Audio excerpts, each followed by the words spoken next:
നാളെ മാറ്റാൻ ഇന്നൊരു തീരുമാനം മതി. ആദ്യപടി ഇവിടെ നിന്ന് തന്നെ തുടങ്ങാം. ഇനി യാത്ര തുടങ്ങാം നിങ്ങളുടെ സ്വപ്ന കരിയറിലേക്ക്. Chithira women's academy. Your first step to a successful career starts here. Chithira women's academy, SMP junction, Shoranur, opposite private bus stand, Pattambi.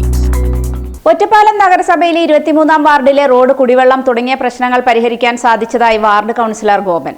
മീറ്റ്നയിലെ പ്രധാന പ്രശ്നങ്ങളിൽ ഒന്നായ കുടിവെള്ള പ്രശ്നത്തിന് പരിഹാരം കാണാൻ കഴിഞ്ഞതായി വാർഡ് കൗൺസിലർ ഗോപൻ പറഞ്ഞു. കൂടാതെ ജൂബിലി റോഡിന്റെ ബാക്കി ഭാഗം നവീകരിക്കാനുള്ള നടപടികൾ സ്വീകരിക്കുമെന്നും കൗൺസിലർ വ്യക്തമാക്കി.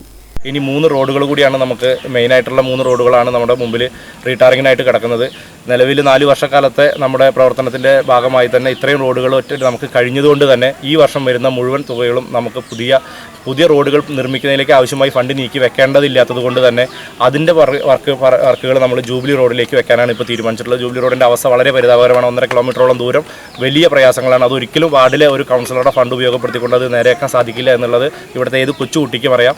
അതുകൊണ്ടാണ് MLAയുടെ ആസ്തി വികസന ഫണ്ട് ഉൾപ്പെടെയുള്ള ഭാഗങ്ങളിൽ നിന്ന് നമ്മൾ അവരുടെ അടുത്ത് നിന്ന് ഫണ്ട് ആവശ്യപ്പെട്ടത്. എന്നിട്ടും അത് പൂർണ്ണമായും തഴയുന്ന ഒരു അവസ്ഥ ഉണ്ടായി. എന്നിട്ടാണ് ഒരു വർഷത്തെ 6 ലക്ഷം രൂപയോളം നീക്കി വെച്ചുകൊണ്ട് നമ്മൾ ആ ഒരു ഭാഗം പൂർത്തിയാക്കിയിട്ടുള്ളത്. വരും നാളുകളിൽ അതിൻ്റെ ബാക്കി ഭാഗങ്ങളും MLAനോ അല്ലെങ്കിൽ മറ്റാളുകളെ കാത്തു നിൽക്കാതെ തന്നെ നമ്മുടെ വാർഡിലെ കൗൺസിലറുടെ ഫണ്ട് തന്നെ ഉപയോഗപ്പെടുത്തിക്കൊണ്ട് നമുക്ക് അതിൻ്റെ റോഡ് പണി പൂർത്തീകരിക്കാൻ പറ്റും എന്നുള്ളതിന് യാതൊരു തർക്കമില്ല.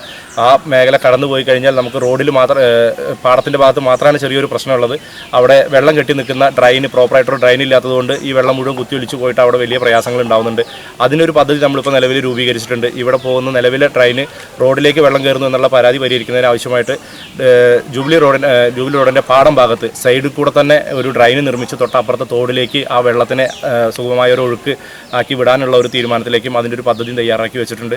നേരത്തെ പറഞ്ഞു ഷൈൻ റെസിഡൻസി റോഡ് അവിടെ ടാർ ചെയ്തിട്ടോ കോൺക്രീറ്റ് ചെയ്തിട്ടോ അല്ലെങ്കിൽ ഇന്റർലോക്ക് വിരിച്ചിട്ടോ നമ്മൾ ആ പ്രവൃത്തിയും കൂടി അവിടെ പൂർത്തീകരിക്കാൻ പോവുകയാണ്. തെരുവ് വിളക്കുകൾ 40ഓളം ആളുകൾക്ക് പെൻഷൻ, 27ഓളം ആളുകൾക്ക് ഗുണഭോക്തൃ എന്നിവയും ഈ കാലയളവിൽ വാർഡിലേക്ക് ചെയ്യാൻ കഴിഞ്ഞതായി ഗോപൻ പറഞ്ഞു. ഇപ്പോൾ സോഡിയം പേപ്പർ ലാമ്പുകളുടെ പുതിയ ലൈറ്റുകൾ വരുന്നുണ്ട്. അത് നമ്മൾ കൃത്യമായിട്ട് വിഷ്ണുമ്പലം ഉൾപ്പെടെയുള്ള റോഡുകളിൽ കൃത്യമായി തന്നെ നമ്മളത് ചെയ്യും. ഇപ്പോൾ MB ഫണ്ടിൽ ഉൾപ്പെടുത്തിക്കൊണ്ട് നമ്മളൊരു മിനിമാസ്റ്റ് ലൈറ്റ് പോസ്റ്റൽ കോട്ടേഴ്സിൻ്റെ പരിസരത്ത് നമ്മളവിടെ സ്ഥാപിക്കാനുള്ള തീരുമാനമായിട്ടുണ്ട്. അതിൻ്റെ പ്രാരംഭ പ്രവർത്തനങ്ങൾ ആരംഭിച്ചു.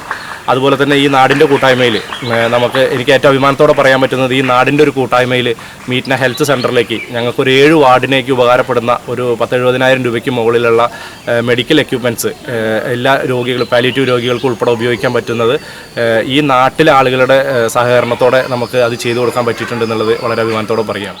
ജനങ്ങളുടെ ആവശ്യങ്ങൾ പൂർണ്ണമായി മനസ്സിലാക്കി പ്രശ്നങ്ങൾ പരിഹരിക്കാൻ കഴിഞ്ഞതായും കൗൺസിലർ പറഞ്ഞു. മറ്റ് വേറെ വിഷയങ്ങളും വിവാദങ്ങളും ഒന്നും നമുക്കിവിടെ ഇതുവരെ ഉണ്ടായിട്ടില്ല. കാരണം അതിനുള്ള അവസരം കൊടുക്കാതെ തന്നെ നമുക്ക് കൃത്യമായിട്ട് എല്ലാ കാര്യങ്ങളും ഈ നാട്ടുകാരുടെ പൂർണ്ണ സഹകരണത്തോടെ സമ്മതത്തോടെ അവരുടെ സഹകരണത്തോടെ നമുക്കത് പൂർത്തീകരിക്കാൻ പറ്റിയിട്ടുണ്ട് എന്നാണ് എനിക്ക് 23-ാം വാർഡുമായി ബന്ധപ്പെട്ടിട്ട് പറയാനുള്ളത്.